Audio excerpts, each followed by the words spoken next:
We're suited up, got the Crown Vic back out. This time, we may have got lost. We're on a road race track with not the road race Crown Vic. We're up here at the M1 concourse. We are racing the Roadkill Nights. Normally we do this on Woodward Avenue, but due to some last minute changes, we are now racing on the backstretch of a road course. No prep, so surprise, now we also gotta figure out how to no prep today.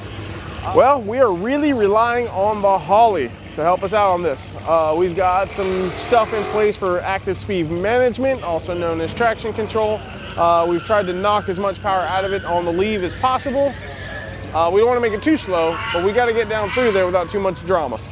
We're hoping after a few cars go down, things will kind of tack up like they generally do at a no prep race, but this is kind of a new surface for us.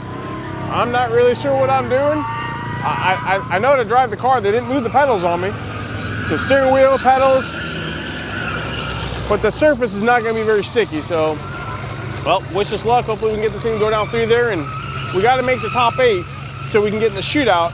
And we are in B for big tire. We don't have a big tire. Kind of a last minute change for us. They normally run this on Woodward Avenue. It's a prep surface. Well, they changed it up. Now we're doing it on M1 on one of the straightaways, no prep. We don't have a ton of experience with no prep, but we do have some experience with the Holly stuff. So what we're gonna do is we're gonna jump over here to this here 2 stripes on the ground. That's our traction control. We got active speed management on for traction control. We're gonna tighten some things up based off of our drive shaft curves that we've got plotted out. This is how much timing we're gonna be pulling out if it exceeds our drive shaft curve that we're estimated it's gonna run. We'll knock some cylinders out of it if it keeps pulling too much wheel speed after that. The idea is, well, we got to stay safe out there, right? We've got to get it down, hopefully get a baseline so we know how fast we can hit this thing. And thanks to the Holly software being this fluid that we can make these adjustments and not be too worried about we're no longer on a prep surface, we're on no prep. We'll just have to see how this car goes, and I think this tool is really helpful for us to be able to pull this off.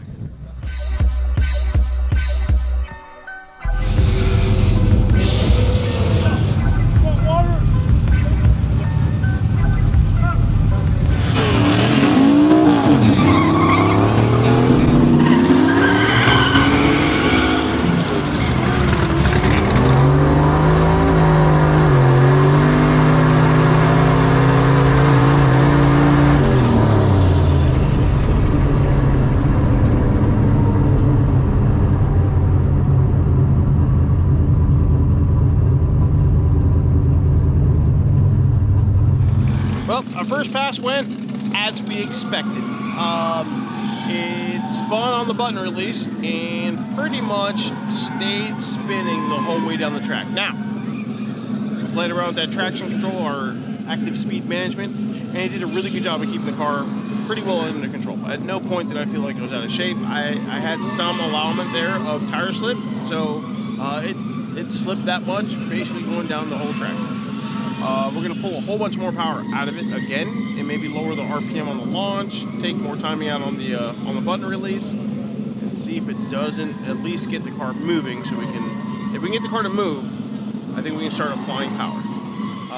The other thing we're also doing is kind of messing around with the suspension a little bit. That's something I don't like to mess with because, well, it's sorted out pretty good for when we do go, on a decent prep track. So we'll take some compression out of it so we can get the car to maybe sit down a little bit better and transfer a little bit of the weight that we got. Other than that, it was a learning curve. I can tell you a burnout on a steel plate, I don't think that was a great idea. Well, I understand they're trying to save the track, and I appreciate the track letting us race on it.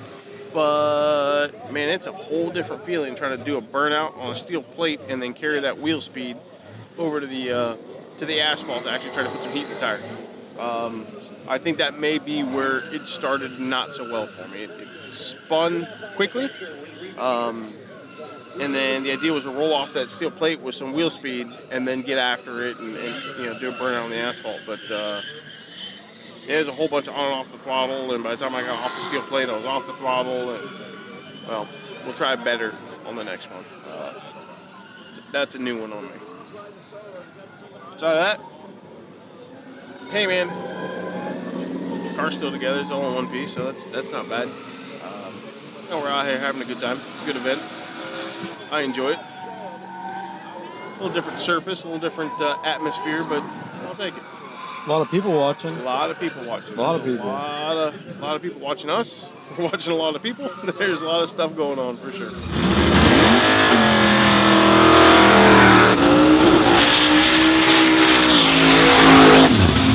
Now we're talking. Absolutely. I'm not going to say it was a single. Probably top 5. Probably one of the top 5 best burnouts ever done by a Crown Vic. Got a totally bot bag back here. We give it to you right.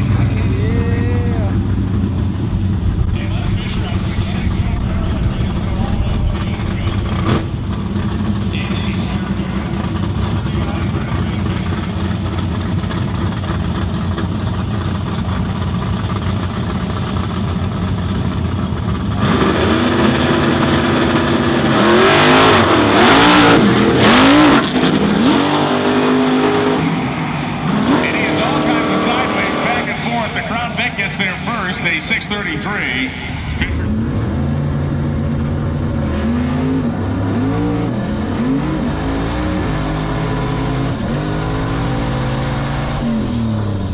Welcome back, folks. Little recap from round 2. We went down. This time I did a big fiery John Force burnout. Everybody loved it. I loved it. Well, the car I think loved it because it actually it took a decent run. So a little sketchy at the top. I had to pedal just a little bit, but a whole lot better than our first run. As a matter of fact, it went a 6:36 is I think when our time got posted. So I think the first one was like a 7:20, 7:40, 7 terrible is what it should have been. Played around with it some more. We're gonna soften the launch just a little bit, made a couple other suspension adjustments, and actually gave it a little bit more boost in the sketchy areas. So we're hoping that it'll plant a little bit better and stay under control with more motivation. You know, it's got more momentum behind it, so hopefully it just kind of drives into the power a little bit nicer. So fingers crossed. Round 3. You know that if you hang out with this guy, you'll meet this guy. There's a lot more breathing room as you do.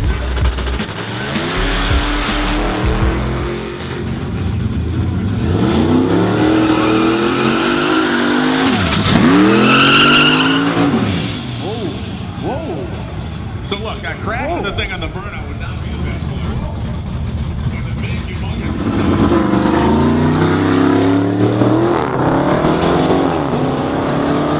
man, that thing is fast.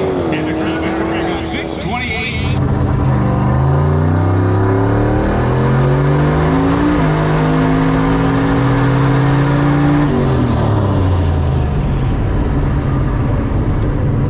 I thought I had it pretty well sorted out the first time, but I think it was more or less luck. I think I got off the plate at the right time, and then I stabbed the brake and got on the throttle. That's what I need to get sorted out, is once the back tire comes off the plate, that's when I gotta stab the brake just to get a burnout started, and then sort of back off the brake to roll the burnout out.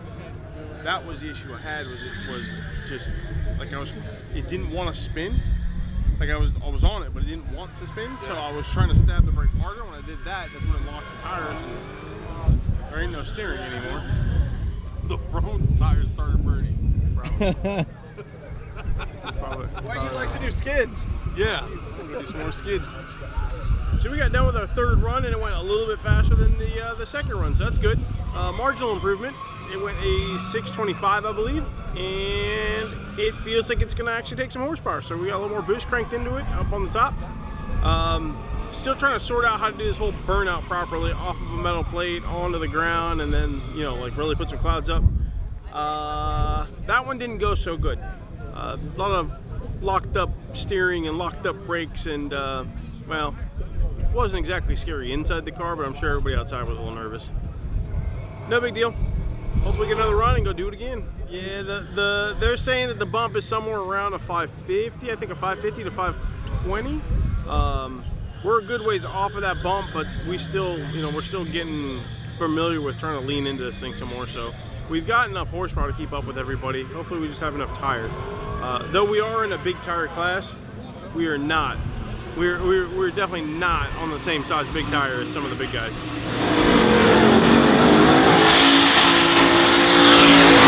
Now we're talking. Burnout looked good. That was looked real good. John Moore with the Fosbag burnout. You can look at the big two.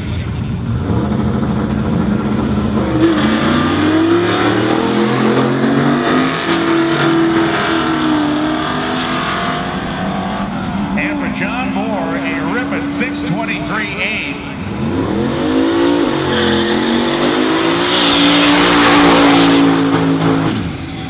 Here comes the Pataskala smoke machine himself, John Moore.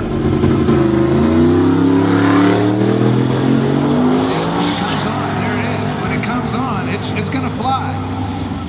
Now what I'd like to know is, based on wheelbase, based on the suspension.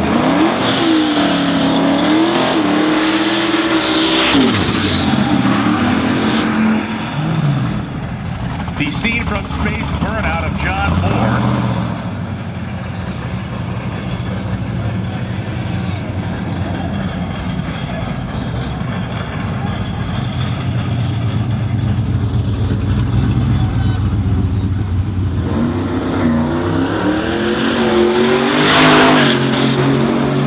John Moore, that's a little bit better. Here comes the top end charge. Well, that concludes the event. Actually, last pass was pretty good. We're not entirely sure what we ran, but it's a 590 something. Awesome. We made huge strides ourselves to get to where we are at the end of the day, but there's some fast cars here, man. I think there was like a couple in the fours, like 490s, 480s or something rather. Even some of the guys that we thought were fast didn't make it in, so I'm kind of curious. We're gonna go check out the top 8 and see how they stack up against each other. But for us, good time. Big smoky burnouts. We redeemed ourselves on our not so smoky burnout earlier. Aside of that, we learned a lot. We learned what we can do on a not so great surface. But really, we just came here to have a good time. I think we did that. So hope you enjoyed watching us. Try to make this thing go down a no prep surface and hanging out with our friends while doing car stuff. And shout out to Holly for the ECU setup. I couldn't have got this thing down the track without some form of help in the sense of the active speed management that they've offered.